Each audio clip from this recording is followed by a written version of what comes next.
unidad,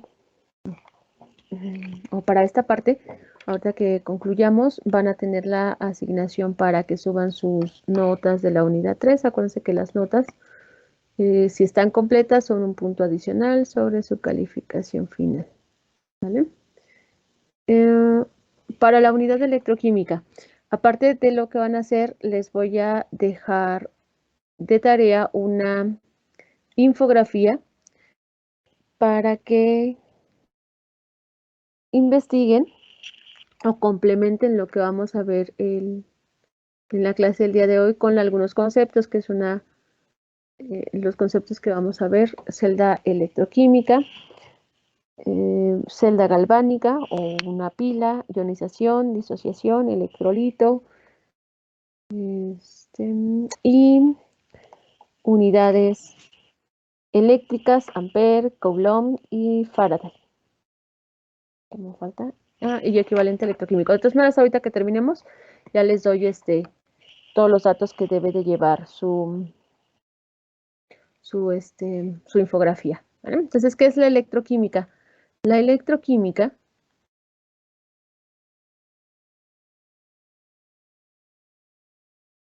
es la parte de la fisicoquímica que se encarga de estudiar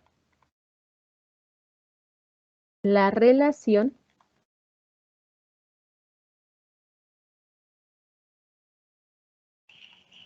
entre la electricidad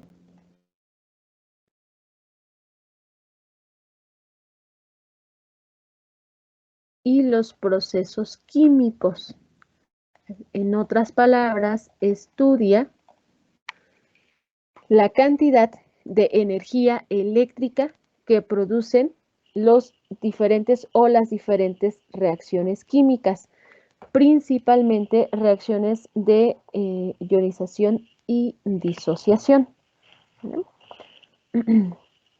Y esta cantidad de energía eléctrica que se produce o que se genera en los diferentes procesos químicos lo estudia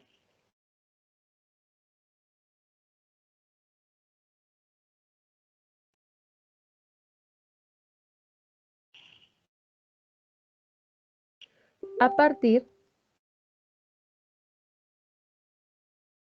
de las celdas electrolíticas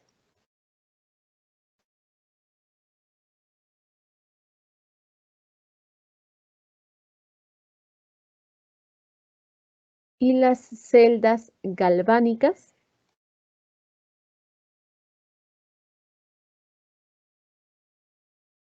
que comúnmente conocemos como pilas.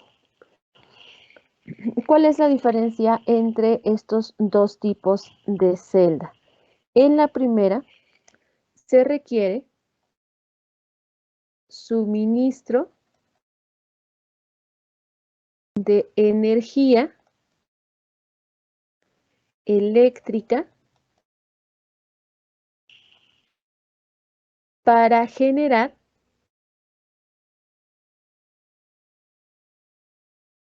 una reacción química. Ese suministro de energía eléctrica genera un proceso químico o una reacción química.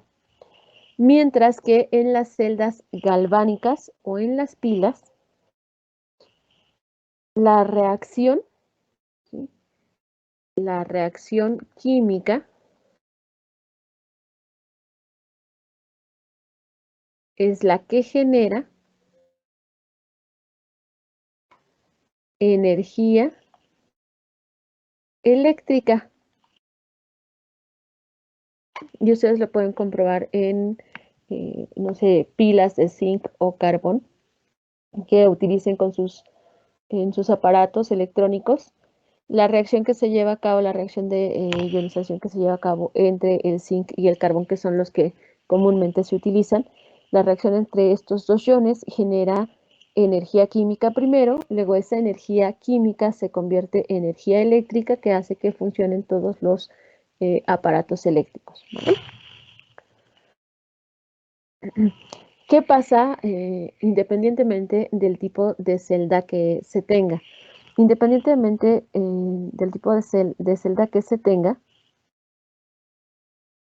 los electrones que constituyen a este tipo de celdas que provienen de elementos principalmente metálicos o sales que se encuentran en solución, la energía se puede desplazar o estos electrones se pueden desplazar a través de electrodos. Los electrodos son los componentes de una celda en los que se lleva a cabo una reacción o el proceso químico. Y en estos electrodos hay un transporte de electrones o de energía eléctrica desde el cátodo hacia el ánodo. Y cuando veamos bien ya las características de cada una de estas celdas, vemos qué características tiene el ánodo, qué características tiene el cátodo y dónde se lleva a cabo cada uno de los procesos químicos. ¿Vale? Pero antes de ver las características de cada una de estas celdas, vamos a ver los procesos químicos que se pueden llevar a cabo. El proceso químico que se lleva a cabo en este tipo de celdas es un proceso de ionización, que es diferente a el proceso de disociación. Entonces, los procesos químicos o el proceso químico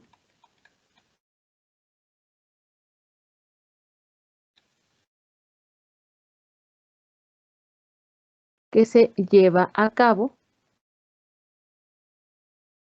es la ionización.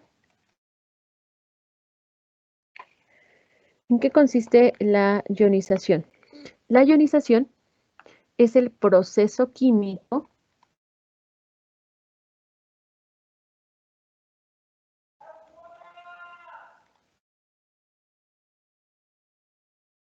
en donde cualquier sustancia pura, que puede ser un elemento o un compuesto, realiza una transferencia de electrones de una a otra. Es un proceso en donde se lleva a cabo una transferencia de electrones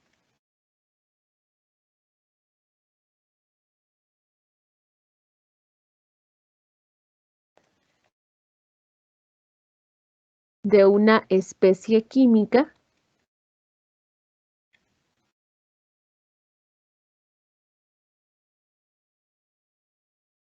a otra.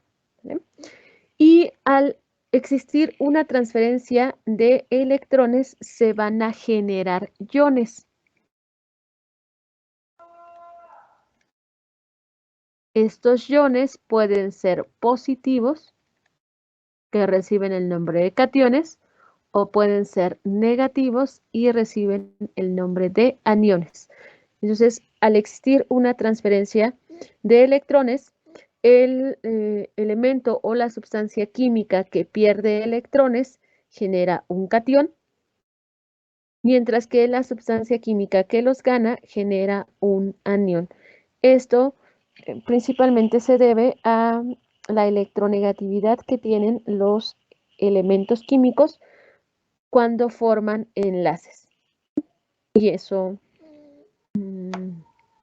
lo vieron en Química 1.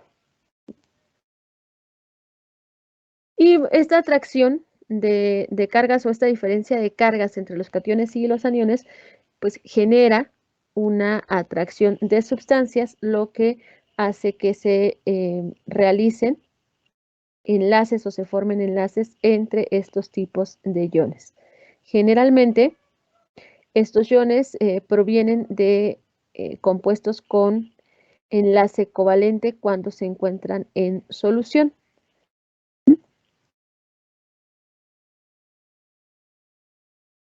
¿Okay? Y el otro proceso químico que se lleva a cabo es la disociación. La disociación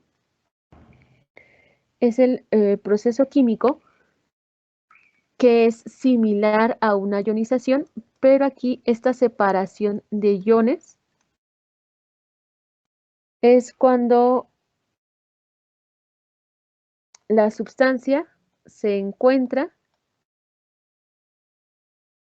en solución acuosa.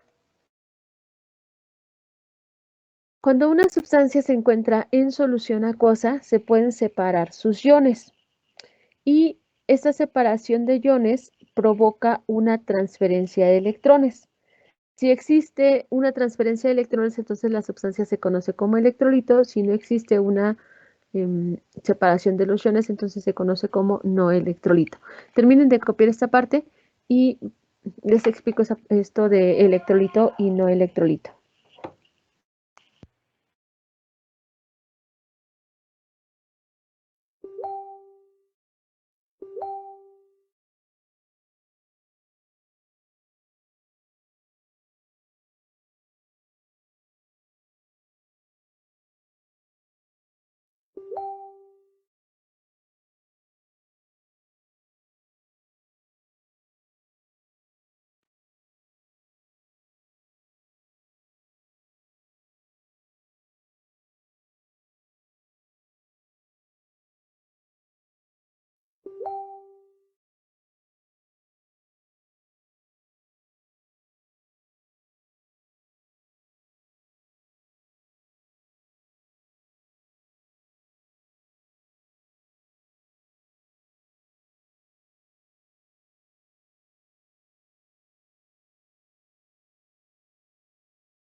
Profa, Dime. me comenta un compañero que tuvo un problema con su internet y que apenas pudo entrar a su clase, pero que no lo ha aceptado, que si lo puede aceptar, por favor. Es este POI, ¿no? Sí, Ya lo acepté, Estefana. gracias. Por nada.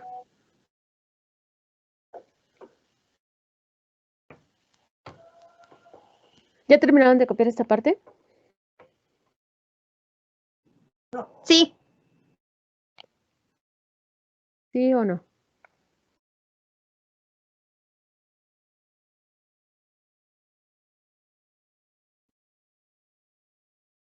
no, sí. Ok.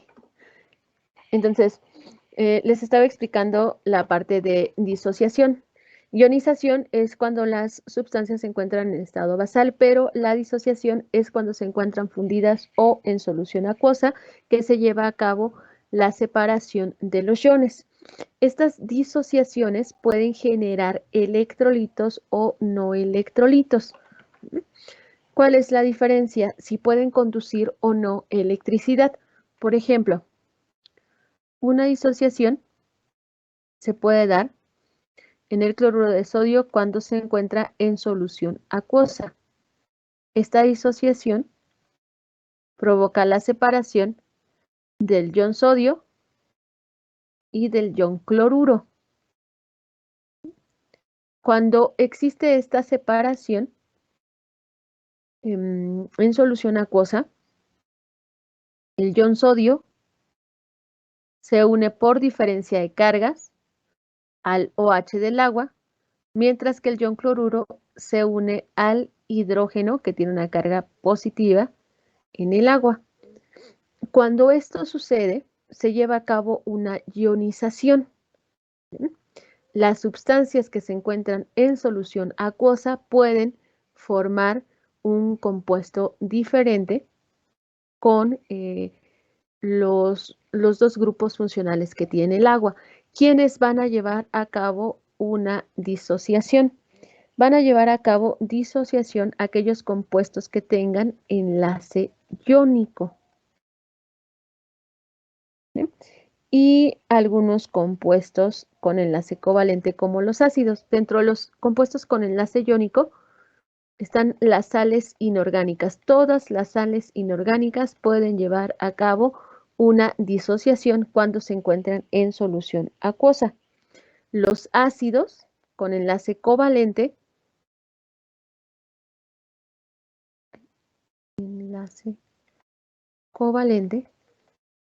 son quienes pueden llevar también una disociación, y a estas sustancias que pueden separar sus iones cuando se encuentran en solución acuosa son a las sustancias que se les conoce como electrolitos.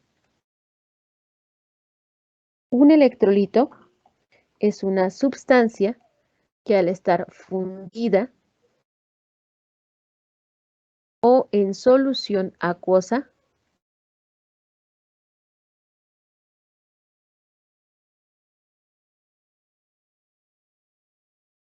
liberan iones o liberan sus iones, ya vimos cómo se separan, para formar un compuesto diferente y por lo tanto conducen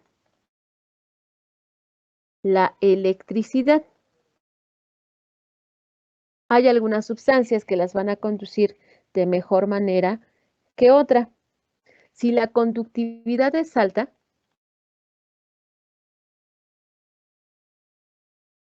se considera entonces un electrolito fuerte. Pero si la conductividad es baja, se considera un electrolito débil.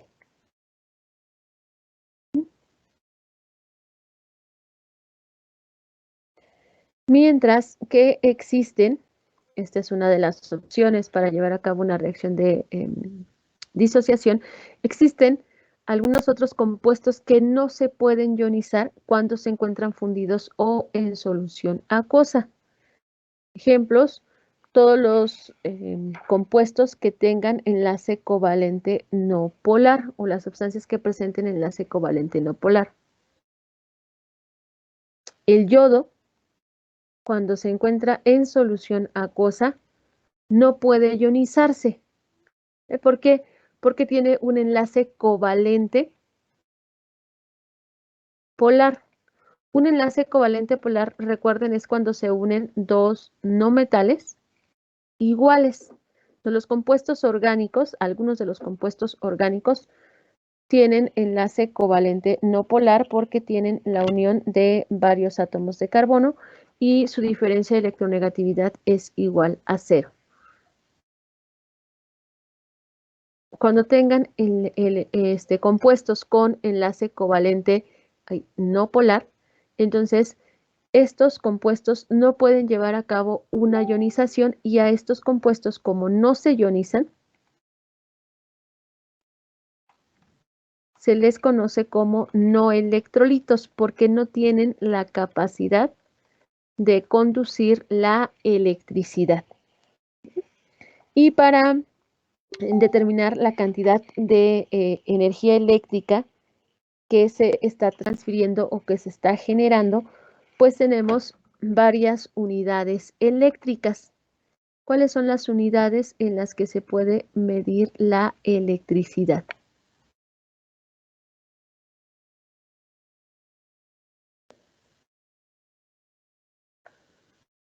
Un ejemplo de unidades eléctricas. Watts, volt, Amperes, Los watts, los amperes, ¿qué más? los los voltios, Los voltios. los ohms, Ujú.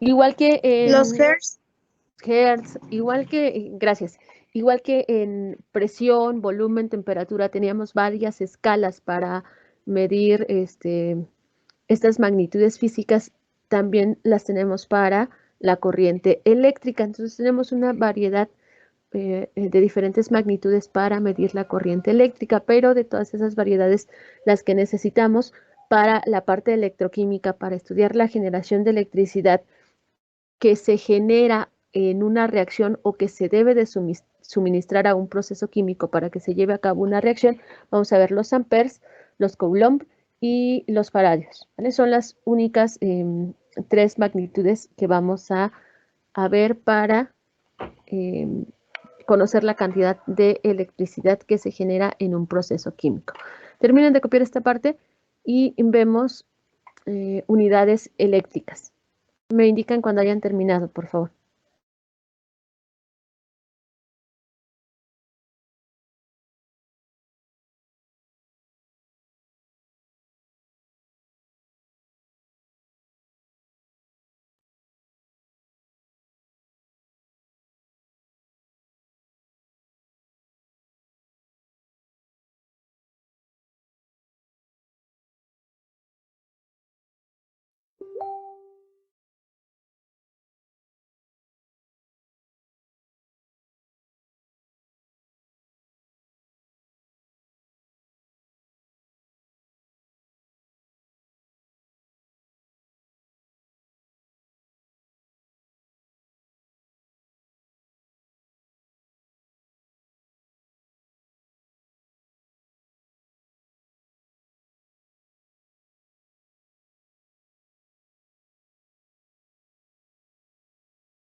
¿Listo, muchachos, muchachas? Sí, maestra. ¿Sí?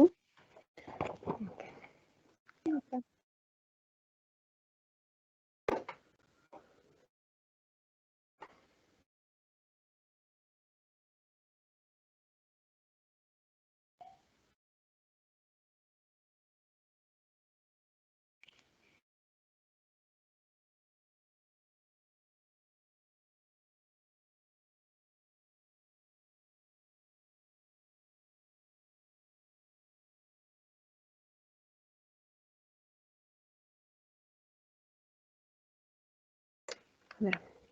Bien, para las unidades eléctricas, ampere, coulomb y Faraday.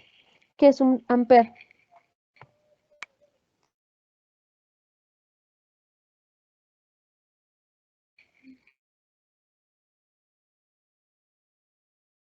Más o menos, la idea que recuerden de un ampere. Era 1A. Se representa con la letra A. Por ejemplo, también se usa para baterías de celulares y de todo tipo de componentes electrodomésticos. Así es. Se utiliza para cualquier tipo de componentes electrodomésticos y se utiliza para medir la intensidad de corriente. Para eso se utiliza el ampere o lo vamos a utilizar para medir la intensidad de corriente que van a generar los diferentes procesos químicos.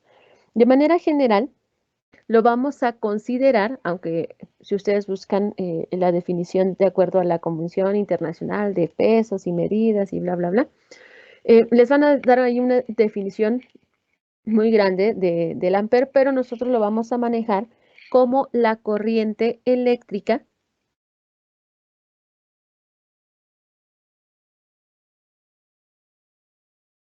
generada por el paso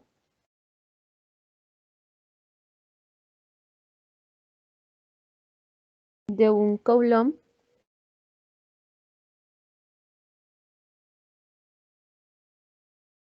por segundo. ¿Vale? Entonces aquí el ampere sería igual a un coulomb por segundo.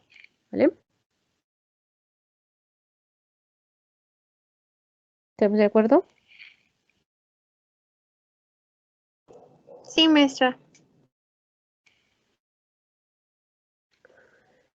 ¿Qué es un coulomb o un coulombio?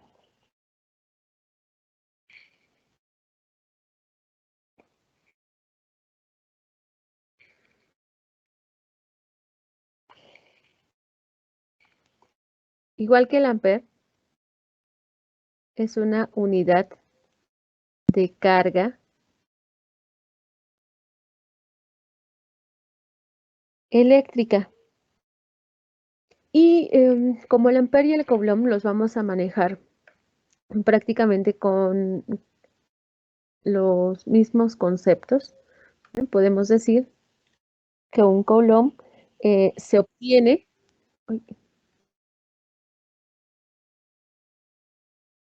al pasar corriente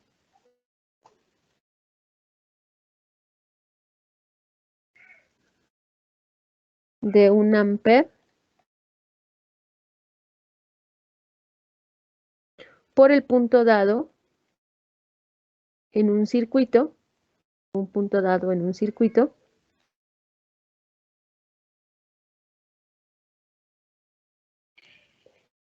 durante un segundo.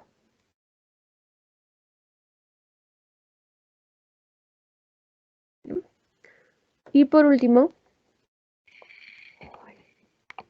los Faraday, que se representan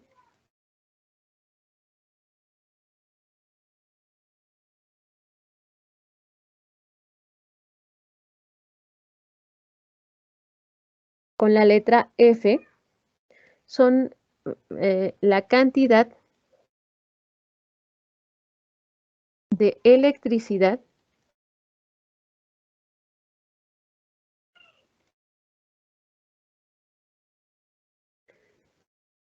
que se requiere para liberar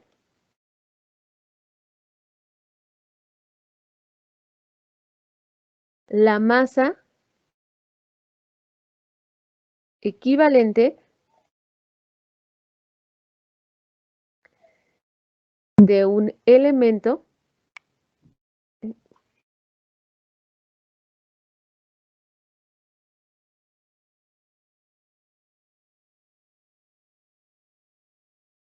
en el electrodo. Recuerden que en los electrodos es donde se llevan a cabo las reacciones o los procesos químicos que se llevan a cabo en una celda. Puede ser ionización, disociación o cuando estemos viendo pilas van a ser reacciones de oxidación o reducción. Son los tres procesos que se pueden llevar a cabo. Entonces, un Faraday es la cantidad de electricidad que se requiere para que se desprenda el equivalente gramo de un elemento en cada uno de los electrodos. Y para esto vamos a necesitar el equivalente gramo de los elementos que participan en las reacciones o los procesos químicos que se van a llevar a cabo en el proceso. Y los Faraday los vamos a utilizar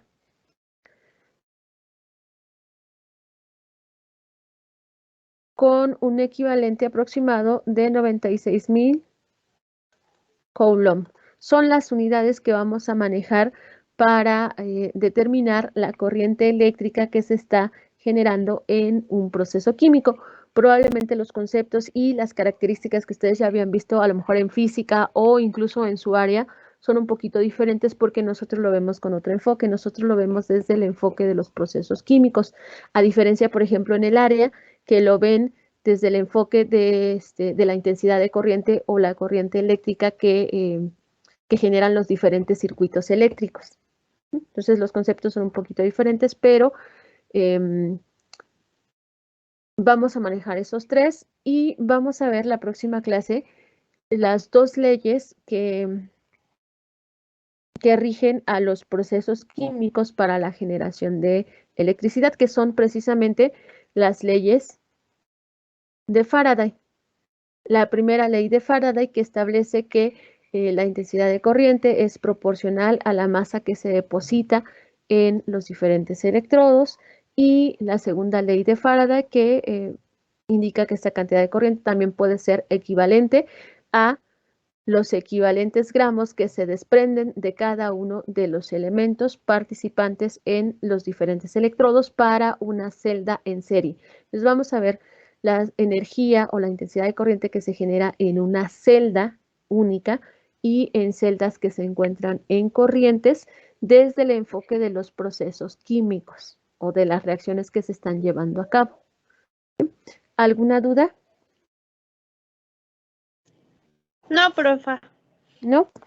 Bien, entonces dejamos hasta aquí porque ya no nos da tiempo de hacer ejercicios y continuamos el día viernes. El día viernes, como ustedes ya se enteraron, ya regresamos a clases con la área de metrología y control de calidad. Regresamos a clases híbridas. Yo tengo dos grupos el día viernes y con ustedes nos vemos a las 7. ¿Vale? Espero que haya internet en la escuela porque ayer que fui a la escuela y me tocaba dar clases también con los de telecomunicaciones, no había internet, entonces no pude darles clases, pero les estaría yo avisando. Yo espero que sí, que no haya problemas ya, porque de hecho el día de hoy ya están dando clases sin ningún problema, entonces espero que no tengamos problemas para el día viernes, pero si no, ya les estaré yo colocando un mensaje en la plataforma, ¿vale? Y ya les pondría yo una actividad adicional para que no se pierda esa clase, ¿vale? ¿Alguna duda? Sí, maestra. No, Dime. no, ninguna. ¿Ninguna? O sea, Ok. Que sí está bien lo de... lo de que explicó, sí. Ajá, ok. Bien, entonces, si no hay dudas, nos vemos el día viernes a las 7 de la mañana, ¿vale? Que estén bien, bonito día. Gracias, igualmente. Hasta luego. Hasta luego, Gracias, maestra. Hasta luego. hasta luego, hasta luego, buen día, Hasta luego, maestra. Gracias. hasta luego.